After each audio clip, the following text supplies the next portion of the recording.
शनिवार की दोपहर डीएम उमेश मिश्रा भी SP Vipin Tada MD colony पहुंचे। वहां डीएम ने गंदगी पसरी देखी तो भड़क गए तथा ईओ विजेंद्र सिंह पाल को फटकार लगाई। विधायक राजीव तराना ने डीएम को एमडी कॉलोनी की टूटी सड़कें में जर्जर बिजली के खंभे दिखाए। पार्कों की हालत भी बदहाल पड़ी रही।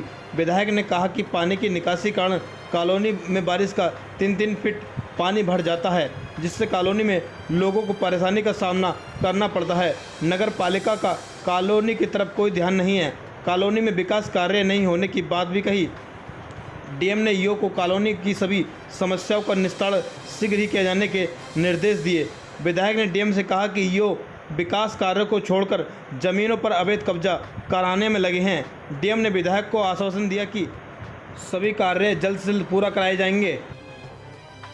भाई आपने जो डीएम साहब निरीक्षण किया है एमडी कॉलोनी का, इसको मिल रही है। एमडीए कॉलोनी मुरादाबाद विकास प्राधिकरण द्वारा गजरोला में काटी गई एकमात्र कॉलोनी है और इसको यहाँ की सबसे अच्छी कॉलोनी माना जाता है।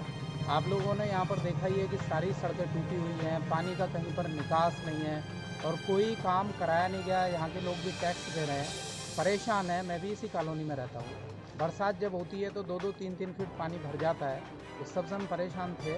मैंने कमिश्नर हमारे मुरादाबाद हैं उनको बताया, डीएम साहब से कहा और नाराज़गी व्यक्त की। मेरा तरीका ठीक नहीं, जो ईओ नगर पालिका है या यहाँ की नगर पालिका है वो भेदभावपूर्ण, केवल एक ही रास्ते पर पूरा पैसा लगाया जा रहा था और जो जहाँ पर आवश्यकता है वहाँ काम नहीं हो रहे थे। इसको लेकर के आज हमने डीएम साहब थे और हमारे एसपी, डीएम, एसडीएम, ईओ सभी लोग आए और कहा है कि जितना व्यवस्था बने इसकी रिपेयर हो और जो खंभे टूटे हुए हैं, जहाँ कुछ पेड़ भी हैं यहाँ पर, उसमें करंट उतर आता है, दुर्घटना होने की ज़्यादा संभावनाएं हैं और इस सब का निराकरण होना चाहिए, समाधान होना चाहिए। इसी के लेकर के ये था और साथ ही ये कहा कि जनता और कार्यकर्ता किसी का भी उत्पीड़न ना हो, उसको न्याय मिले और जो यहाँ पर गजरोला में भूमाफिया सक्रिय हैं वो या तो सरकारी ज़मीनों को कब्जा रहे हैं या फिर व्यक्तिगत ज़मीनों पर जो कब्जा कर रहे हैं वो कब्जे हटने चाहिए और जो भी हमारे जन है इस क्षेत्र के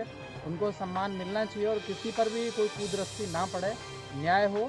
जैसा हमारे मोदी जी की मंशा है, हमारे योगी जी की मंशा है, उसके अनुसार सरकार की मंशा के अनुसार अधिकारी कार्य करें, यही सब हमने कहा है और इसी के लिए हम प्रयास कर रहे हैं और लड़ते रहेंगे और कराते रहेंगे, कराकर रहेंगे।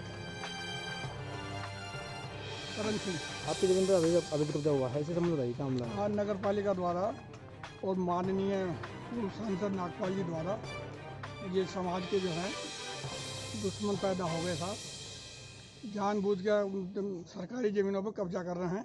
4 जगह ज़मीनों पर कब्जा कर चुके हैं। जो भानपुर के यहाँ 5 बीघे ज़मीन पर भी पत्ते उन्होंने अपने प्लाट बना दिए हैं। हमारी ज़मीन पर भी यह नगर पालिका की दुकानें बना के जनता से अवैध वसूली करनी चाहिए, जबकि हमारी ज़मीन बेनामी की है।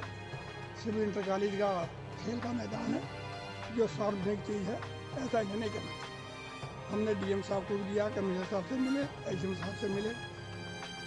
सबसे ज़्यादा जो मक्कारी है वो ईओ साहब की, नागपाल जी की, और जो लेखपाल है तेजपाल पटवारी, ये जानबूझ के उन्होंने अपनी खाली ज़मीन पड़ी होने के नाते उसे ही राज्य सरकार संपत्ति घोषित कर दिया। राज्य सरकार संपत्ति जो घोषित हुई है मालती देवी का बैनामा है, चिंता देवी का है और सुमित्रा देवी का, जो 20 बीघे है। ये भी पूरी 20 बीघे ज़मीन नहीं होती। तो डीएम साहब ने क्या कहा?